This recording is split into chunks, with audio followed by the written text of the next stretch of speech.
código de conducta en la Constitución, y para eso me permito nuevamente hacer lectura de una semblanza curricular. Cristiano Racandelo es doctor en Economía por la Fundación Universidad de las Américas Puebla y maestro en Economía por esta misma universidad. Es Master in Economics and Finance por la Venice International University en Italia. En 1999 a 2014 ha sido profesor investigador en las áreas de microeconomía, econometría en el Departamento de Economía de la Universidad de las Américas. Entre el 2000 y el 2009 ha colaborado con el Banco Central de Guatemala y ha sido profesor visitante en la Universidad Rafael Landívar. Desde junio de 2012 es consejero ciudadano en el Comité de Evaluación y Recomendaciones de Evalúa de la Ciudad de México, órgano que se encarga de la evaluación de la política del desarrollo social en la Ciudad de México, donde además ha coordinado estudios y diversas evaluaciones de diseño, resultados, operación e impacto a programas de gobierno. Actualmente es secretario técnico y profesor investigador en el Colegio de Tlaxcala. Ha publicado más de 40 artículos y capítulos de libros en distintos países. Ha participado en más de 50 congresos a nivel nacional e internacional. Desde 2008 es miembro del Sistema Nacional de Investigadores Nivel 1. Sus áreas de especialización se relacionan con mercados financieros informales, educación financiera, políticas públicas, desarrollo social y desarrollo económico. Entonces, los dejo con el doctor Cristiano Racandelo. Un aplauso.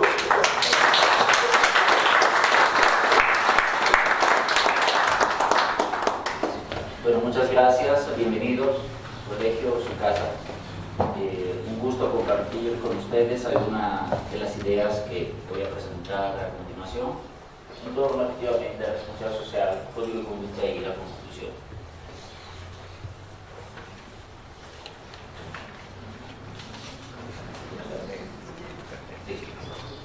Entonces, para empezar, bueno, no quisiera hablar de las vacas, evidentemente, sino de un aspecto bastante común en la literatura económica, cual se hace referencia a que se conoce como las tragedias de los comunes.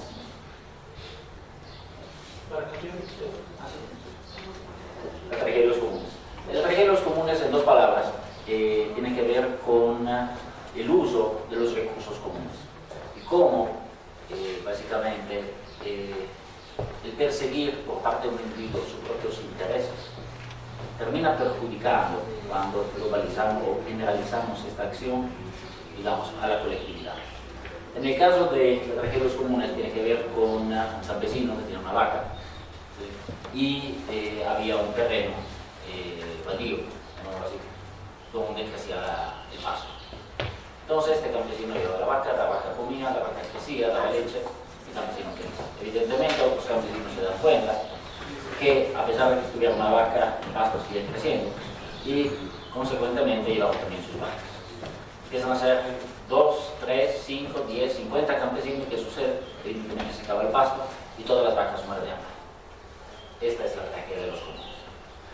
¿Dónde está el problema? El problema es que el campesino eventualmente podía tener, llamémoslo así, todo el derecho. No había eventualmente ningún título de propiedad, llamémoslo así, sobre este terreno y aprovechaba el pasto que crecía. Sin embargo, cuando nosotros generalizamos esta situación, aunque a nivel individual pueda ser algo positivo, algo benéfico, evidentemente al momento de que se acaba la hierba, todas las vacas. Por lo tanto, el problema, digamos, de generalizar una acción positiva es que los resultados no siempre son también positivos, sino, efectivamente, en algunas situaciones pueden ser todo lo contrario. ¿Por qué empiezo la presentación con esta idea? Porque es una idea que vamos a ver reflejada en la presentación que se estará realizando. Entonces, la disyuntiva tiene que ver con el uso de los recursos comunes. Ahora, en la tragedia de los comunes se habla de pasto, ¿sí? Pero si nosotros evidentemente que analizamos la idea, no hablamos solo de pasto, sino podemos hablar también de recursos públicos. Finalmente, recursos que están a disposición, pongámoslo así, de cualquier ciudadano. Entonces, si empezamos a hablar de responsabilidad social, hay una parte que está en inglés y una parte que está en español. Pero no se preocupen, yo voy a explicar en español. Básicamente, la responsabilidad social, paréntesis corporativa, pero en principio son los aspectos de la responsabilidad social, ¿sí? Se entiende de la forma en la cual las empresas integran aspectos o consideraciones sociales, ambientales y económicas en sus valores, culturas, acciones, estrategias, toma de decisiones, operación. ¿Sí? ¿De qué manera? De una manera transparente, que se pueda básicamente medir y además con el objetivo de establecer mejores prácticas, obviamente adentro de esta empresa, para crear, ¿sí? Mejorar la sociedad. Este, digamos, es el mandato, digámoslo así, de la responsabilidad social. Ustedes saben que hay muchas empresas, y eso hablar de empresa para después hacer la relación con los aspectos de gobierno y constitución, que se van a gloria de tener esta estrellita en la frente, de ser socialmente responsables. La gran pregunta que nos hacemos es, ¿son realmente socialmente responsables? O esta famosa estrellita que se ponen en la frente, ¿no? O esta placa que van ostentando en el mercado, es únicamente un elemento que permite, llamémoslo así, diferenciarlas de otras. Es esta responsabilidad social corporativa, digamos, una máscara de la empresa, o es realmente algo que se vive dentro de la empresa. Les comento eso porque yo he conocido empresas que tienen el sello de responsabilidad social, ¿sí? Pero realmente, y de manera muy desafortunada, incurren en prácticas que son totalmente ajenas a la responsabilidad social. Un ejemplo, hay empresas donde hay un fondo de pensiones financiado por la misma empresa.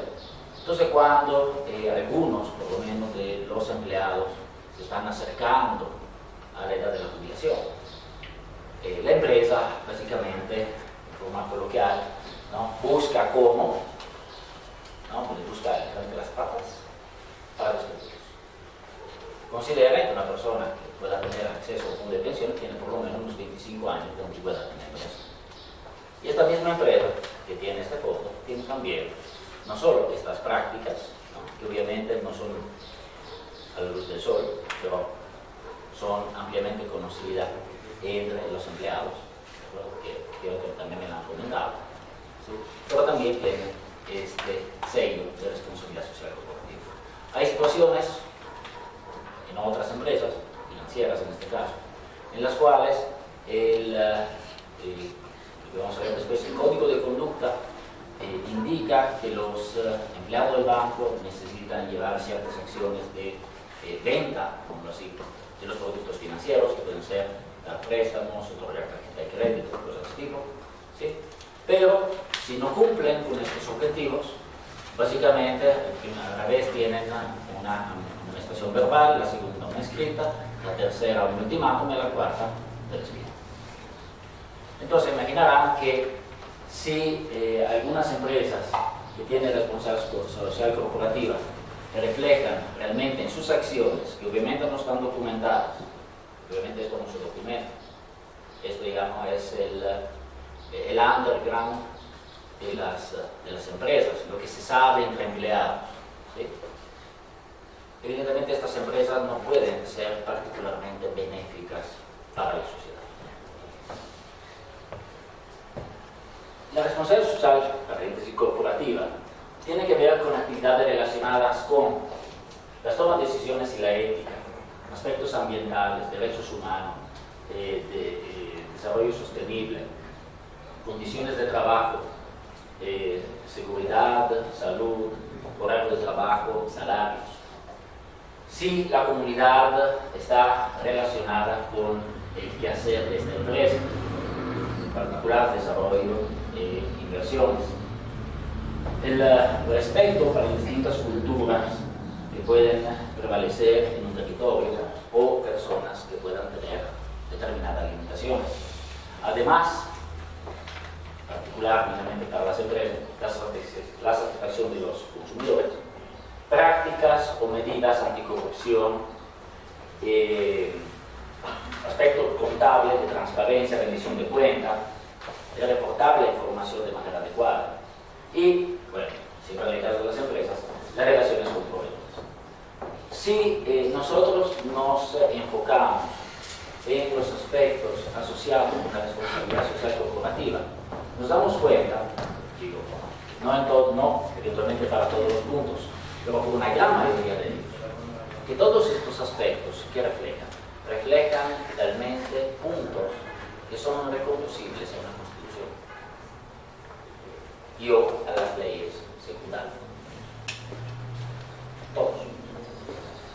Se considera eventualmente la toma de decisiones, quién los tiene, aspectos ambientales, derechos humanos, desarrollo, aspectos o derechos relacionados con el trabajo, aspectos relacionados con cultura, finalmente con comunidades.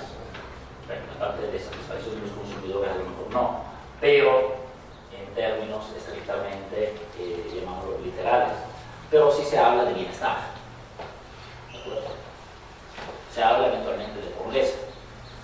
Me di la tarea, en particular para la Constitución del Estado de Tlaxcala, de buscar algunas palabras. ¿Sí? No hago preguntas, porque obviamente no es examen ni nada de eso, pero en la Constitución del Estado de Tlaxcala, pregunto, ¿no? Sin que me contesten. ¿Tiene idea cuántas veces aparece la palabra pobreza? Una. Solo. Pueden descargarla de internet, así la conseguí yo, ¿no?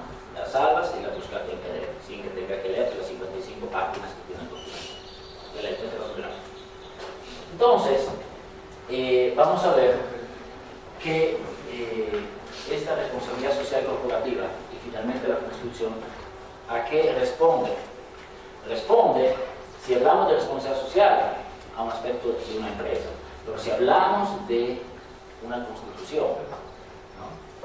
La responsabilidad social, digamos, es como, no las empresas, sino un país, integra estos aspectos. ¿De acuerdo? Ahora, la responsabilidad social corporativa puede ser básicamente una visión general. Esta visión necesita ser aterrizada. ¿Aterrizada en qué sentido?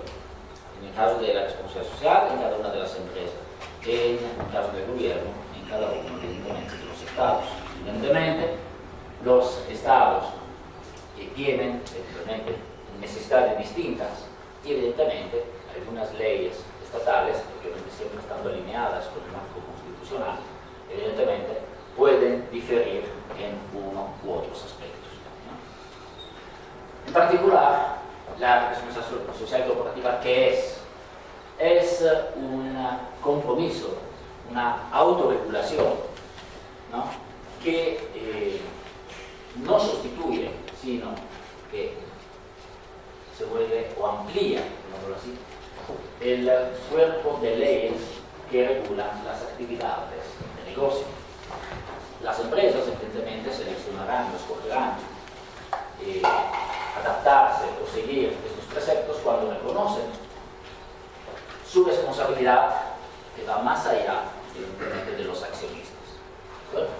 Es decir, se reconoce que una empresa, finalmente, igual que un gobierno, no tiene objetivos, fines, por lo menos, limitados, en el primer caso a los accionistas, en el segundo caso a los ciudadanos, sino que las acciones que se realizan pueden tener un impacto que va mucho más allá, de hecho, va mucho más allá de las fronteras.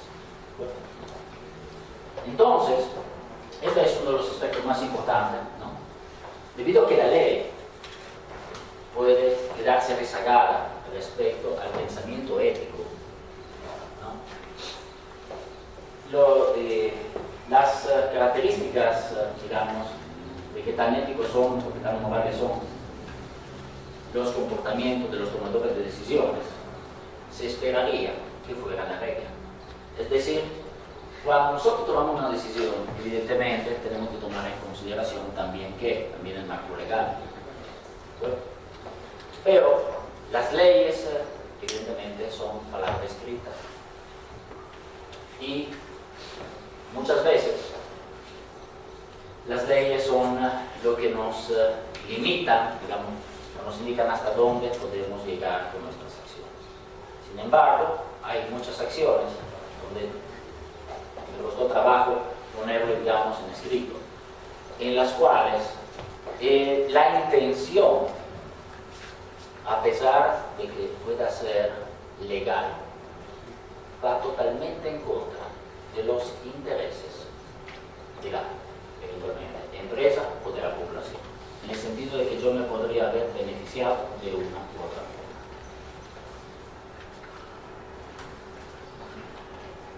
En una empresa, aplicar el modelo de responsabilidad social corporativa proporciona utilidades, proporciona ganancias o no. Bueno, en términos generales sí se observa una relación positiva, pero digamos que hay aspectos técnicos que intervienen que no nos permiten finalmente determinar con mucha fuerza esta relación positiva.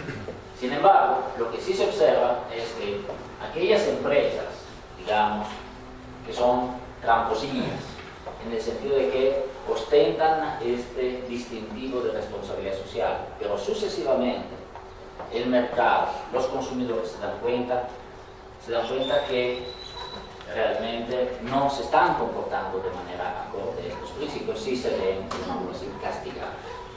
¿De acuerdo? En términos generales, se reconoce entonces que desde el punto de vista de responsabilidad social corporativa, esto sí tiene tendencialmente efectos positivos, pero estos efectos no son tan fuertes. Ahora bien, ¿qué sucede a nivel, digamos, de gobierno? La idea es muy parecida.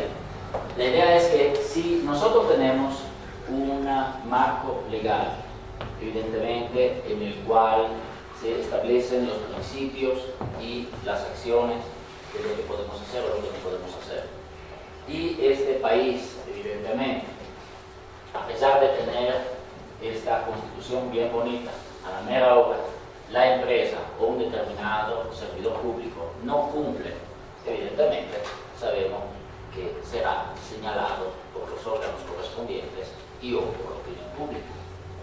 Cualquier referencia a los últimos casos que hemos visto en los años pasados es mera casualidad. ¿Okay? Vamos. Entonces, la idea es cuáles son las intenciones y las acciones. En términos generales, algunas empresas o gobiernos posiblemente puedan tener evidentemente una constitución o un CSR, ¿no? Porque es correcto tenerlo, porque es bueno tenerlo, ¿no? Pero desde un punto de vista particular de las empresas, otras lo harán únicamente si se dan cuenta que tener este distintivo les permite obtener, por ejemplo, reconocimiento en el mercado. La tentación de llevar a cabo o aplicar, ¿no?, políticas de acuerdo a la ley, pero procedimientos poco éticos, evidentemente, para obtener ganancias, es siempre presente. El aspecto asociado, básicamente, porque así se llama por la corrupción, es claro. ¿En qué sentido? Se hacen todos, o se sigue todo el papeleo, por ejemplo, para una licitación, pero se llevan a cabo procedimientos poco éticos. Invito al compadre, le paso los, no sé, términos de referencia con la licitación. Evidentemente, tiene un impacto inmediato. ¿Estamos de acuerdo? Estos son procedimientos claramente poco éticos.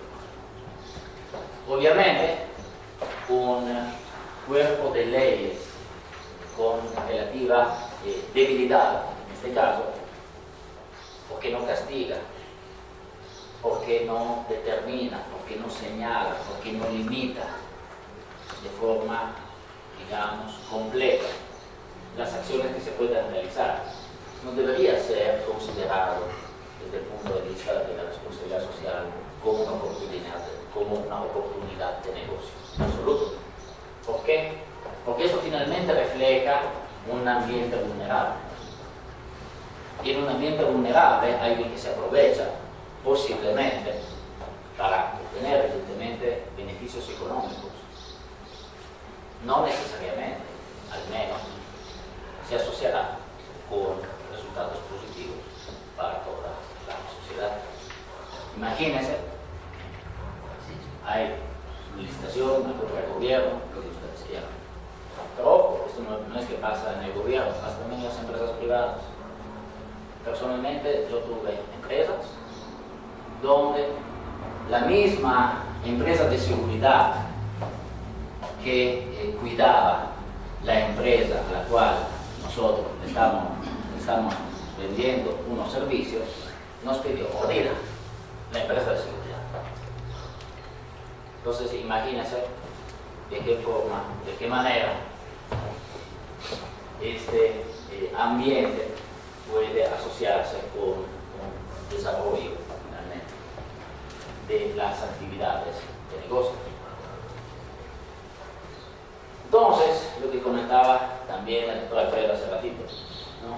Las prácticas señaladas por parte, digamos, del marco legal y las prácticas que de hecho se realizan tienen que estar alineadas, no pueden estar separadas.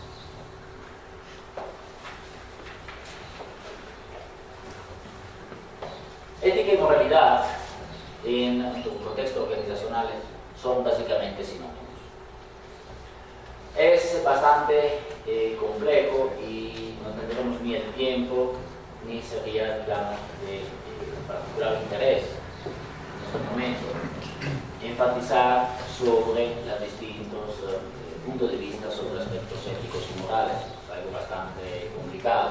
Sin embargo, desde un punto de vista de la dirección, por ejemplo, de las empresas, se pueden señalar al menos 3 tipos de direcciones. Una dirección inmoral, amoral y una dirección moral. Evidentemente, de acuerdo a la variedad, digámoslo así, de acciones y formas de decisiones, cuáles son las intenciones que se llevan a cabo. Es decir, yo puedo vestir una acción, tanto en la empresa privada como en el gobierno, en cualquier, hasta, digamos, en la misma familia, ningún problema. ¿Sí? Con ciertas palabras, pero realmente mis intenciones pueden ser totalmente distintas. Este es el problema. Entonces, la dificultad en que radica muchas veces, ¿no? Digamos, si yo soy el que toma la decisión, sé perfectamente cuál es mi objetivo. La dificultad estriba en que si yo estoy afuera, por ejemplo, de la empresa, afuera del gobierno, ¿cuál era el verdadero fin de llevar a cabo esta acción? Pueden considerarlo finalmente, ¿no? Si quieren tomar un caso bastante resonado, ¿no? El caso de la reforma energética. Tenía buenas intenciones, tenía malas intenciones. Los resultados que dicen, ¿no? Sin ponerle nombres y apellidos a quien tomamos las decisiones, que en este momento ya es irrelevante, finalmente el litro de gasolina lo pagan lo que cuesta. No sirve quemar en leña verde quien haya tomado las decisiones. Esto ya es irrelevante. Eventualmente, las personas tomarán en consideración el aspecto para otro tipo de decisiones, en absoluto. ¿De acuerdo? Pero el tema es, ¿cuáles fueron las intenciones de tomar esta decisión? Yo creo que las intenciones eran buenas. Sinceramente, yo pienso que sí. Después, el problema habrá sido, podemos discrepar, la forma, los tiempos en que ustedes hayan debido considerar. ¿De acuerdo? Si subió mucho, si subió poco, eso es irrelevante.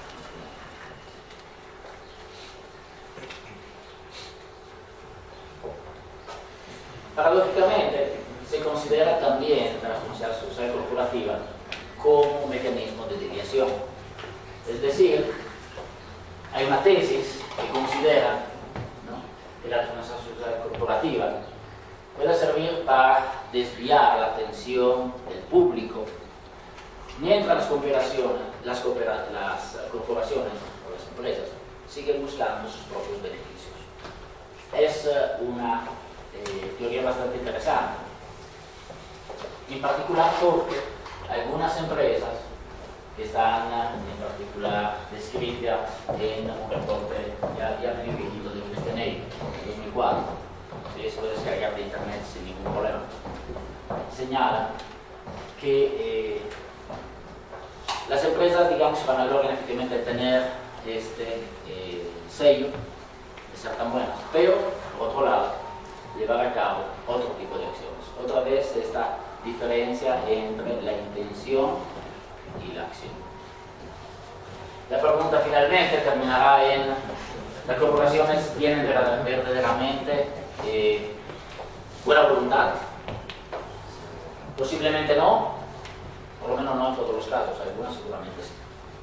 La dificultad es tener la información para tomar las decisiones correctas. El problema entonces radica en que nosotros vemos el resultado de las acciones, pero no podemos necesariamente conocer cuál era el elemento que impulsó estas acciones.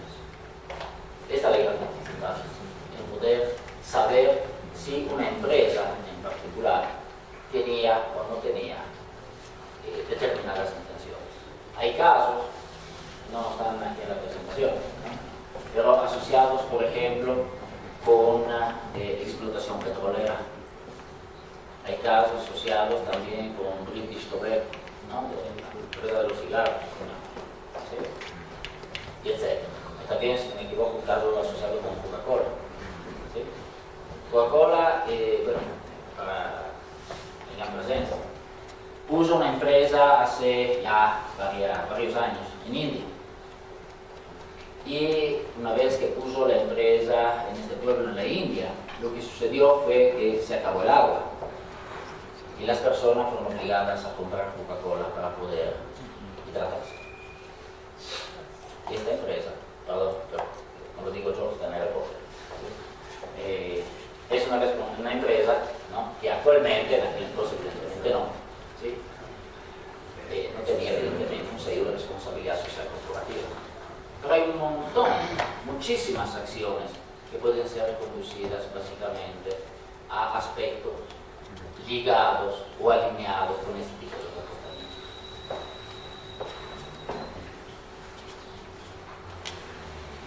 Finalmente, si la responsabilidad social corporativa es, digamos, una visión, esta visión necesita ser o estar aterrizada dentro de una empresa. Si la Constitución es a nivel nacional, después a nivel Estado, evidentemente nosotros tenemos también que aterrizar. Adentro de las empresas se usa lo que se conoce un código de conducta, ¿no? No me van a eventualmente a creer, pero se lo aseguro que para poder hacer un artículo asociado con el de los bancos, ¿sí?, que estaba comentando anteriormente, tuvieron que pasarme el código de conducta de forma básicamente tipo pirata, ¿sí?, porque no estaba permitido a los empleados divulgar el código de conducta de la empresa. Y si el código de conducta debería estar en línea con los preceptos que se mencionaron anteriormente, yo realmente ni al principio no vería absolutamente ningún problema. El problema era que digamos, las acciones de este banco no estaban alineadas en absoluto con el código de conducta y por lo tanto pudiera haber sido utilizado de otras formas. Entonces, decía, y desde el principio, desde un punto de vista normativo, el código de conducta tiene que reflejar los valores internos que también son reconocidos finalmente por el mercado. Y, evidentemente, el comportamiento de los empleados, ¿no?, directores y todos los que están en la empresa, tiene que estar alineado con el código de conducta. En casos distintos, evidentemente, habría sanciones. Lo mismo ocurre a nivel gobierno. El comportamiento de la sociedad, sean servidores públicos, sean empresarios, sean ciudadanos comunes y corrientes, ¿sí?, tiene que estar alineado evidentemente con las leyes que ahí están establecidas, ¿no?, donde se promulga. Entonces, si nosotros hacemos un comparativo, la constitución de un país con, digamos, en la cual se identifican estos preceptos, esta visión general corresponde al equivalente del mandato del CSR, ¿no?, adentro de empresas y corporativos. Después, el código de conducta, que digamos la parte más aterrizada, correspondería a leyes secundarias, efectivamente. Los empleados, los directores, finalmente son los individuos. Obviamente podríamos considerar también empresas, pero finalmente, porque yo entiendo que las empresas pueden tener, digamos, aspecto de personas morales, distintas a personas físicas, otro tratamiento, etcétera, etcétera. Pero finalmente, dentro de una empresa, la empresa no se mueve sola. Son personas que toman decisiones dentro de una empresa. Por lo tanto, los resultados que proporciona una empresa son, evidentemente, ¿no? Reflejo de las decisiones que determinadas personas han tomado. Y, por lo tanto, se sigue que los efectos de estas decisiones claramente no son imputables a una empresa que es una entidad, llamémosla moral, deberían ser imputados a personas, a los tomadores de decisiones. Esta es la responsabilidad que realmente tiene que recaer en quien toma decisiones, no importa a qué nivel, no importa a qué, digamos, en qué orden del gobierno, de la empresa se encuentra el responsable. Cualquier acción realmente termina teniendo un impacto. Por supuesto, este impacto se ve reflejado en el comportamiento, que puede ser, llamámoslo, positivo o negativo. Podemos tener resultados buenos, resultados malos, podemos tener crecimiento económico, podemos tener desempleo. Podemos llevar a cabo 1000 acciones buenas, pero a pesar de eso, estar, digamos, sumergido en un problema de narcotráfico. La forma de tomar acciones tiene que anticipar necesariamente cuáles pueden ser los comportamientos, ¿no? Hace un momento se platicaba de externalidades negativas. Externalidades negativas son realmente fáciles, llamémoslo entre comillas, de anticipar. Hay otras situaciones que pueden ser efectos literalmente perversos, ¿no? Que si no se logran anticipar, pueden, en lugar de representar la solución a un problema, pueden exagerar este problema. Un ejemplo, el caso del hoy no circula en la Ciudad de México. El hoy no circula en la Ciudad de México fue establecido finalmente para un problema de contaminación. Entonces las personas ya no podían evidentemente usar un día, no sabían su carro, y tomaron una maravillosa decisión de hacer ¿qué? Comprar otro carro. Así ahora tienes un carro que circula otros, por lo menos, que son 6 días a la semana. Y por lo tanto, el problema de la contaminación no disminuye, el problema de la contaminación no lo duplicas. ¿Sí? Cuidado, el hecho, por ejemplo, no sé, de los segundos pisos, ¿no? Dice, porque así llego más rápido. ¿Quién sabe? Porque a lo mejor si tú pones un incentivo a que todo el mundo llegue más rápido, entonces todo el mundo usa el carro. Y si todo el mundo usa el carro, y entonces también el segundo piso se congestiona. Y por lo tanto ahora tienes colas arriba y abajo. Y la contaminación, felicidades.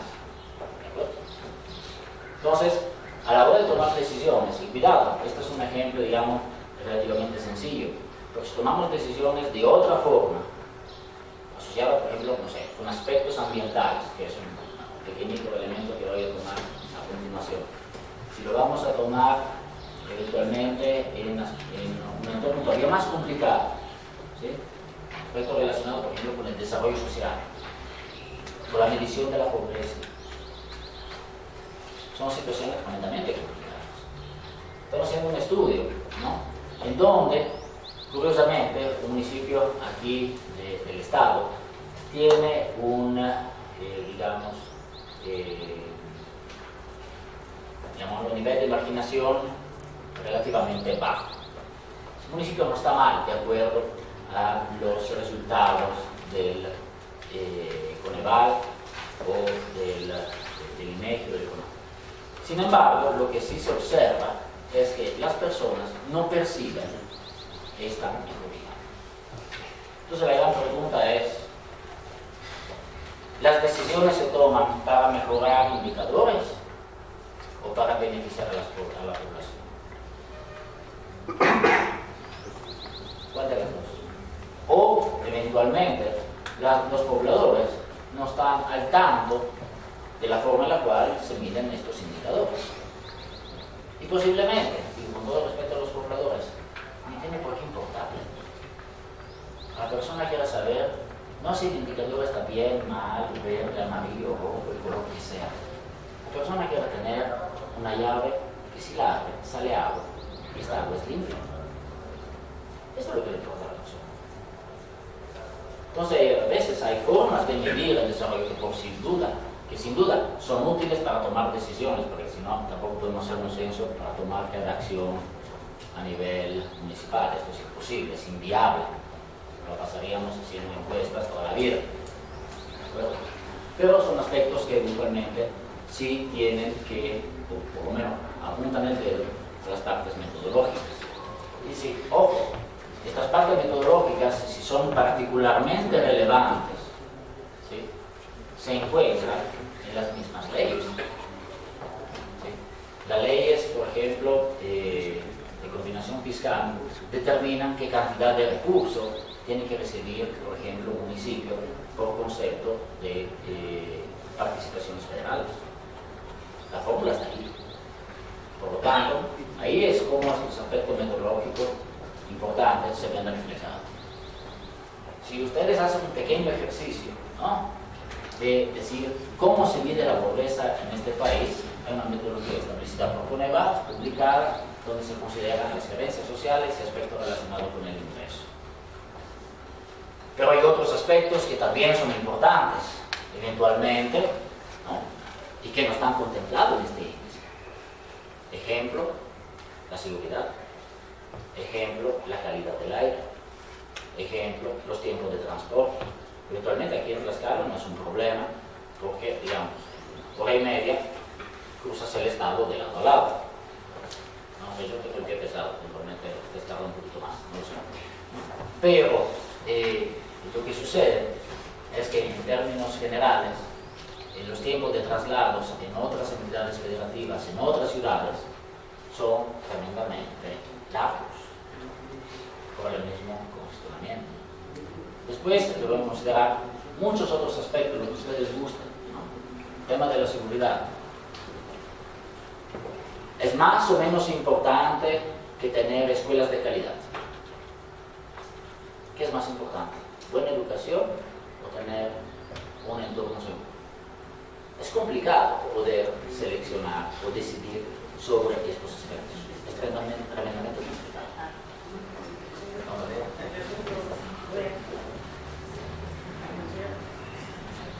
Aspectos asociados en particular, ¿no?, con medio ambiente saludable y ecología de la Constitución del Estado de Tlaxcala. Esto lo bajé básicamente de la Constitución, ¿no?, señalando algunas cosas. Entonces, en particular, el artículo 26, sección 5, toda persona tiene derecho a gozar de un medio ambiente saludable. Perfecto. Paso adelante, dos diapositivas, ¿no? ¿Y qué se observa? Se observa el famoso río rojo, que estaban comentando hace ratito, ¿no? Lo pueden encontrar también en Google, de ahí la bajé, ¿de acuerdo? Pero si van por la Tlihuetzia, ven sinceramente, en un río popular, pero una espuma maravillosa. ¿Sí? Nunca la han tenido en su tina de baño, si es que tienen tina de baño. Una maravilla, ¿de acuerdo? Y el momento que la tina de baño se va la espuma, ahí no, ahí sigue. ¿De acuerdo? El problema es que esto evidentemente no es un medio ambiente saludable. Este río, ¿no?, que pasa en medio de la ciudad de Tlaxcala, ¿no?, puede ser seguro. Perdón, ¿a qué huele? Ya saben. ¿De acuerdo?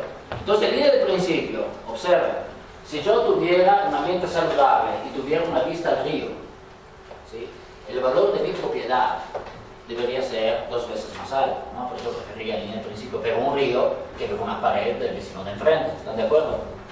Yo no, en este caso digo que el río apesta, porque así tienen que decir. Evidentemente, el valor de mi propiedad disminuye. ¿Estamos de acuerdo? Entonces urge, sin considerar aspectos de salubridad, porque evidentemente puede haber mosquitos, enfermedades, etcétera, etcétera, ¿de acuerdo?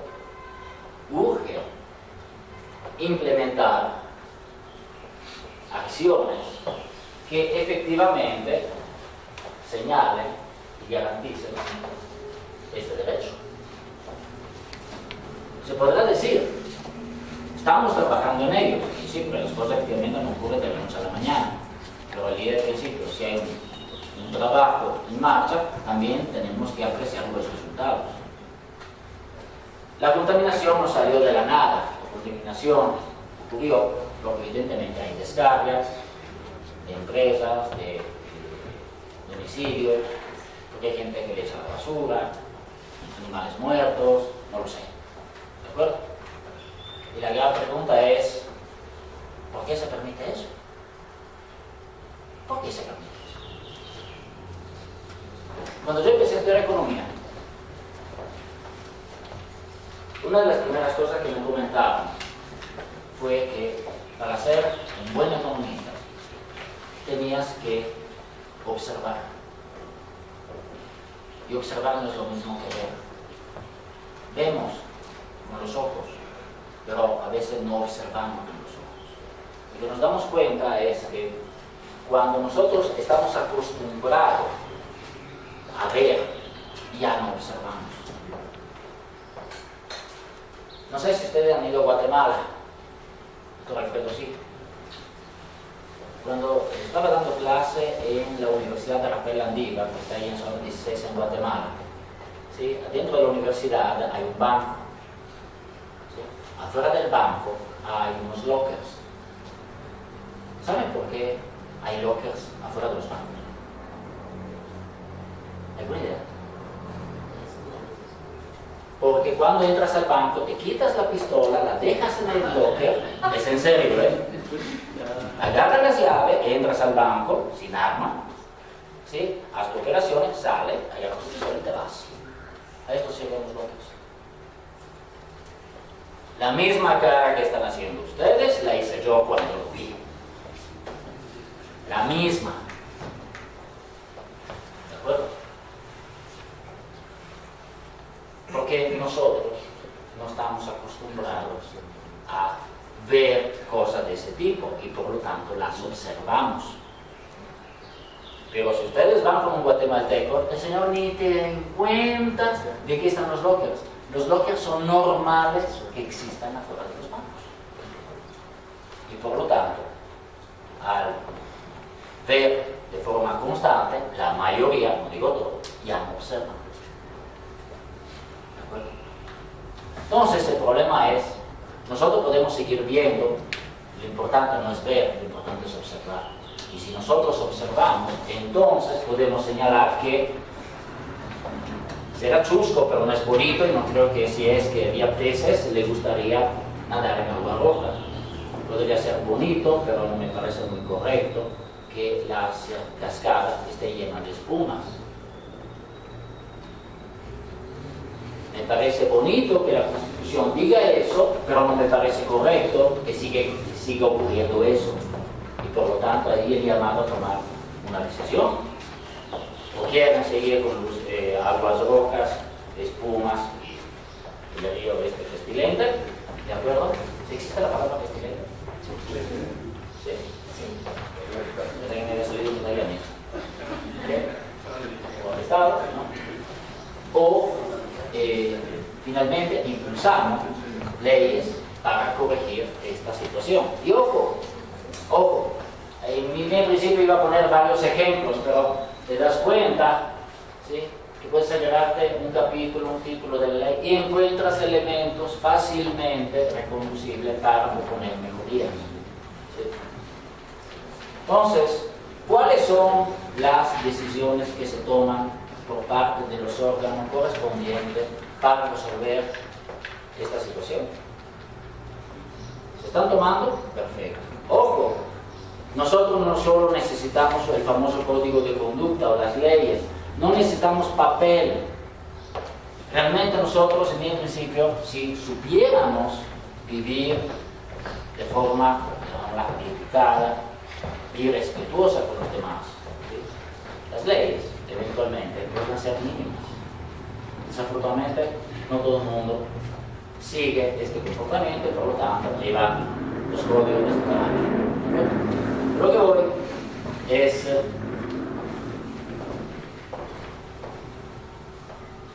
que ustedes no solo van a estar virtualmente leyes escritas, pero la parte más importante y conducible efectivamente al aspecto institucional, que su observación efectivamente se dé. De poco me va a servir una ley empastada en piel, letras de oro y lo que ustedes quieran, ¿sí? Si nadie lo cumple. Los castigos no sirven, ¿sí?, con el objetivo de evidentemente dañar o con efectos, digamos, intención de revanchismo. Los castigos sirven para, digamos, desincentivar comportamientos que van en contra de las leyes. ¿De acuerdo? Si existe un límite de velocidad y te dan la multa, ¿de acuerdo?, el objetivo es evitar que tú corras rápido, porque evidentemente de esta manera la probabilidad de tener un accidente mortal es mayor. ¿De acuerdo? Y evidentemente en este accidente mortal, pues cuando pierdes el vehículo a 150 por hora, no lo puedes controlar, que te lleves de combate a 2 o 3 más, ¿no? ¿De acuerdo? Este es el objetivo. No es el objetivo recaudatorio del gobierno ponerlas por multa, que después puede hacer negocio por las empresas por boleto, ¿de acuerdo? Pero el espíritu es evitar que ocurran accidentes, ¿de acuerdo? Y si por la gente corre, ¿por qué corre? Porque se le hace tarde. ¿Y por qué se le hace tarde? Porque te quieres levantar temprano, salud. Ahí está cómo resolviste el problema. ¿Cómo es posible que yo sí llego, por ejemplo, puntual a la Ciudad de México? Porque ya te sabes los horarios, sabes por dónde entrar, ¿no? Por algunos años ya me las aprendí, ¿de acuerdo? Te vas, te metes, te circulas, das la vuelta, ¿no? ¿De acuerdo? No te pasas los saltos, porque si no, te castigan, y feo, ¿no? ¿De acuerdo? Y llegas. Así es como evitas, evidentemente, los accidentes y puedes lograr tus objetivos. Lo mismo, ¿no? Toda persona tiene garantizado por esta Constitución un mínimo de bienestar y desarrollo. Ojo, ¿cuál es el mínimo? ¿A qué se refiere con mínimo? ¿Cubrir las carencias? ¿Tener el famoso salario mínimo? Pero este sí es mínimo en serio, de 80 pesos diarios, digo. Un poquitos. ¿Qué definimos como mínimo? ¿Debería ser un salario justo? ¿Debería ser un salario que nos permite cubrir una determinada canasta de satisfactores? Y finalmente tenemos que ponerle un valor, un número. ¿De acuerdo? Vean entonces cómo a nivel constitucional es correcto.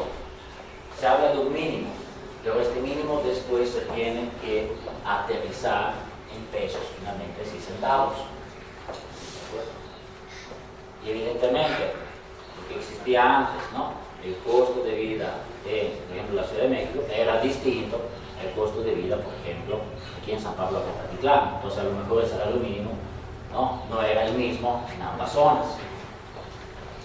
Seguramente era insuficiente en las dos, a esto me refiero, pero las diferencias tenían una justificación. A esto me refiero.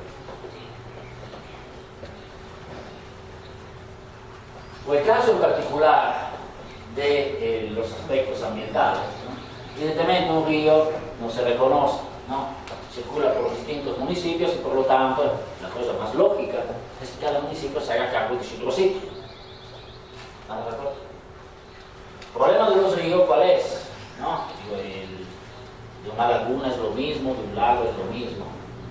El problema es que con que es suficiente que haya uno que contamina, y si ese río más a monte, más arriba estás, obviamente la basura se la lleva hacia el último municipio. Hay una laguna aquí de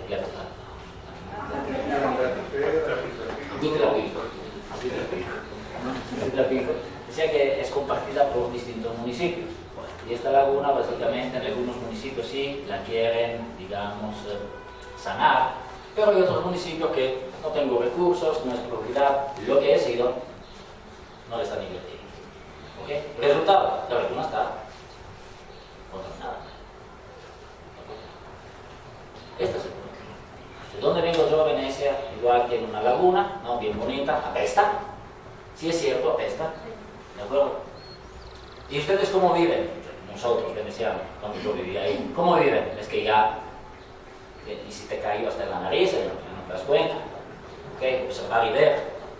En este caso, oler y sentir. ¿De acuerdo? ¿Vamos? El tema es de esta laguna en particular que tenía por lo menos hace 25 años un nivel de contaminación tan elevado que se hubiera tardado 200 años para sanar toda la laguna. Ya había peces con 3 ojos, cosas así. Los contaminantes estaban tan elevados que había mutaciones genéticas en los peces. No se lo digo yo, está escrito en internet y es común. ¿Okay? Eso es lo que ocurre. Entonces, la fauna se adapta al ambiente que hay. Si hay mucho fósforo y las algas crecen muchísimo, si la alga crece mucho, lo que sucede es que la luz no llega, digamos, al fondo, por lo tanto mueren peces, ¿sí? Se acaba la fauna y las algas cuando se pudren, que es uno de los olores característicos de Venecia, de huevos podridos, ¿de acuerdo? Lo que sucede es que todos estos gases que se manifiestan por la descomposición de las algas, ¿saben qué hacen? Que arruinan los edificios históricos de la ciudad. Porque es ácido clorhídrico. Y tú pones ácido clorhídrico arriba de la piedra y se lo comen.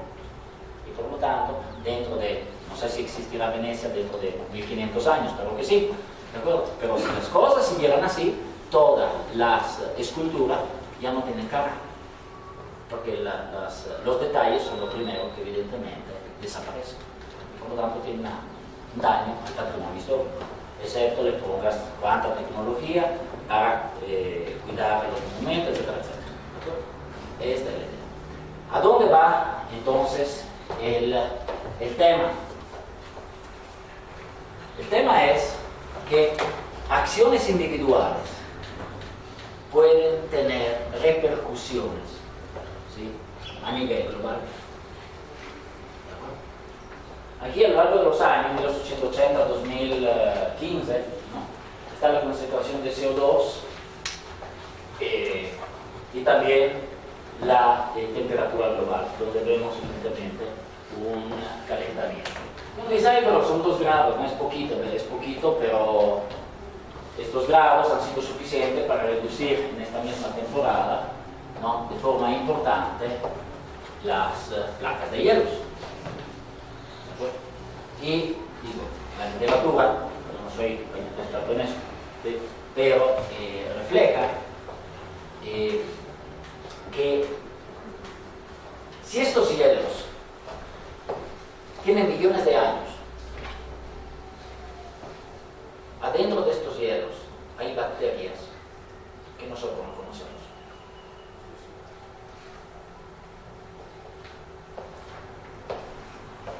Y si estas bacterias se liberan, la pregunta que no es un tema del mismo, pero ¿qué efecto podría tener a día de hoy? ¿Sobreviven, no sobreviven, se multiplican, nos hacen mucho, poco, nada de daño? No lo sé.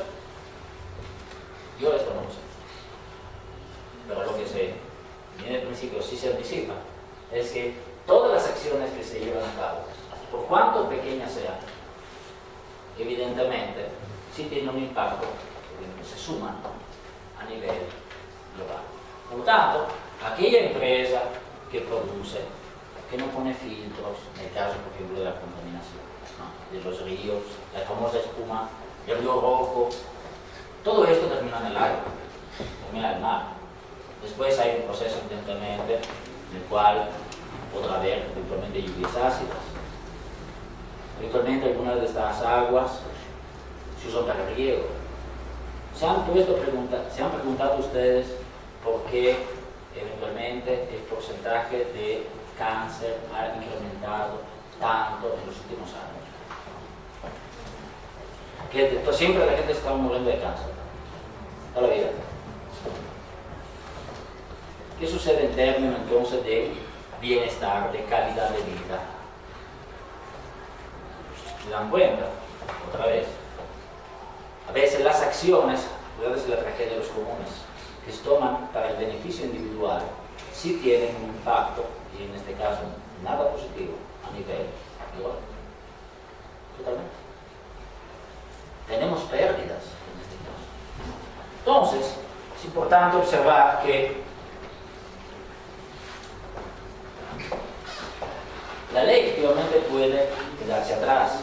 El tema es cuál es el fin o qué hay detrás de nuestras decisiones. Este es un llamado a que no solo efectivamente se requieren leyes, pero lo que yo considero que sea particularmente importante, ¿sí?, es la forma en la cual las personas toman decisiones.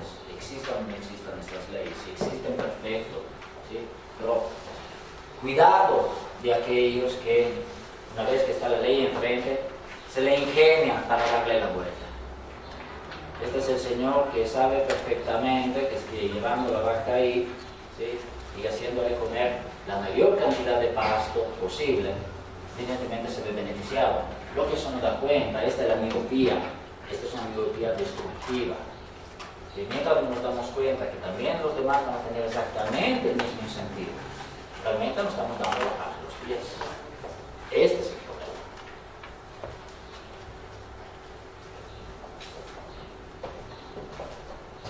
Entonces, por el aspecto de aquí es, sería bueno tener aspectos moral y éticos en la toma de decisiones y que esto regule nuestro comportamiento. Cuidado al aplicar procedimientos poco éticos y no aprovecharnos de marcos regulatorios débiles. Estos son, digamos, los tres elementos que permiten que la vaca se coma todo el pasto. Pero vamos con nosotros otra vez. Entonces, reflexiones finales. ¿El marco legal debe contemplar los elementos relevantes y particulares? La respuesta es sí. Es necesario. ¿Por qué? Porque no todo el mundo desafortunadamente tiene la, digamos, capacidad, así. No, la capacidad la tiene. Lo que no tiene es la voluntad, ¿sí?, de seguir necesariamente las reglas, digamos, de un sano convivir. Les hablo anterior, si no hay ética, es decir, aunque yo tenga todas las leyes que quiera, si no tengo ética, si yo no tomo en consideración también los demás, si no considero cuáles son los impactos que pueden tener mis acciones, evidentemente los resultados no pueden ser favorables. En particular, ¿por qué? Porque es un tema de que los daños y pérdidas se socializan, en el sentido de que yo hago mi negocio, contamino el famoso río, ¿sí?, pero yo vivo, no sé, en lomas de sepa Dios qué estado, ¿de acuerdo? Entonces, ya que yo contamine, yo vivo súper bien, yo estoy feliz de la vida. En este sentido, las pérdidas se socializan. Es un aspecto de finanzas públicas, beneficios concentrados y pérdidas generalizadas. Una situación de beneficios concentrados y pérdidas generalizadas, asociada, por ejemplo, con el monopolio, en términos generales, concesiones, es una situación que difícilmente va a causar problemas, por ejemplo, a nivel social. ¿De acuerdo? Y tú no decir, si yo a ustedes les cobro 20 centavos más de impuestos, ¿sí?, ¿qué son 20 centavos para ustedes? Nada. Multiplíquelo por 126 millones de mexicanos y yo ya me jubilé feliz de la vida. Estos son pérdidas generalizadas y beneficios concentrados. ¿De acuerdo? Quieren tener una situación donde sí causa problema, inviertan en la situación. ¿Sí? Todos ustedes me cobran a mí, porque quieren vivir como reyes, cantidad de dinero. ¿Qué voy a hacer yo? Voy a pegar de gritos, ¿sí o no? Que después me hagan caso sobre los, no sé, ¿de acuerdo? Pero si soy de aquellos que se enojan y se enfurecen, y se ponen con la cara roja, ¿no?, sacan los dientes, capaz que hasta lo logro espantar, ¿no? Entonces, cuando hay pérdidas concentradas y beneficios, llamamos generalizados, esto sí es una fuente de problemas, para ejemplo, en la administración o un tomador de decisiones. Entonces, el objetivo de esta plática es enfatizar exactamente eso. El marco legal es necesario, la respuesta es sí. ¿Necesitan aspectos éticos para su implementación? Sí. a pesar de que no existe marco legal, ojo, perfecto, no existe. Si hubiera un marco legal perfecto, llamámoslo así, todos en términos generales, como darle las órdenes a un director de empresa, debería ser un manual alto, si fuera en papel, metros. Porque por cada acción deberías hacer eso. Y si sucede esto, esto. Si ustedes se dan cuenta, dada la complejidad de las acciones que se tienen que tomar, es totalmente inviable hacer una cosa así. Por lo tanto, es imperativo dejar cierto margen de decisión a las personas. Es necesario. No le pueden controlar la vida hasta cómo se tienen que ver. No estamos en Corea donde solo el presidente tiene un peinadito de una cierta forma y los demás, al parecer, lo que dicen las noticias, pueden escoger X número de peinados. No sé si es peinados o no, pero me pareció bastante interesante y conociendo la mentalidad de todo lo que se pone en los medios, podría ser correcto, podría ser cierto. Usted no puede tener un control tan profundo de las acciones de las personas. Entonces, si lo puede tener control de las acciones y quieren evitar lo que está indicado en la diapositiva, bueno, entonces el único llamado, ¿no? Y esta es mi pequeña conclusión, mínima, es literalmente seguimos ciertos aspectos morales y éticos. Finalmente, puede ser un problema también de coordinación, porque yo lo hago, porque yo tengo que ser ético cuando nadie lo es. La respuesta es muy simple, porque si yo también lo hago, el famoso pasto se acaba más temprano. Muchas gracias.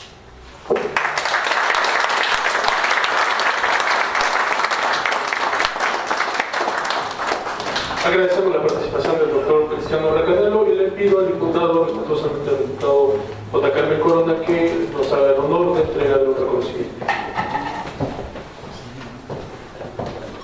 Doctor, a nombre de la Comisión de Educación, Cultura, Ciencia y Tecnología del Congreso del Estado de Tlaxcala, le otorgamos el presente reconocimiento por su participación en el marco de la celebración del centenario de la Constitución Política del Estado Libre y Soberano de Tlaxcala.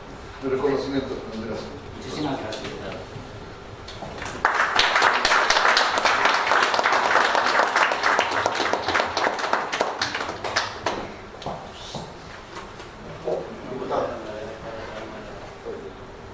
Yo presente, que esperamos lo conceda. Muchísimas gracias.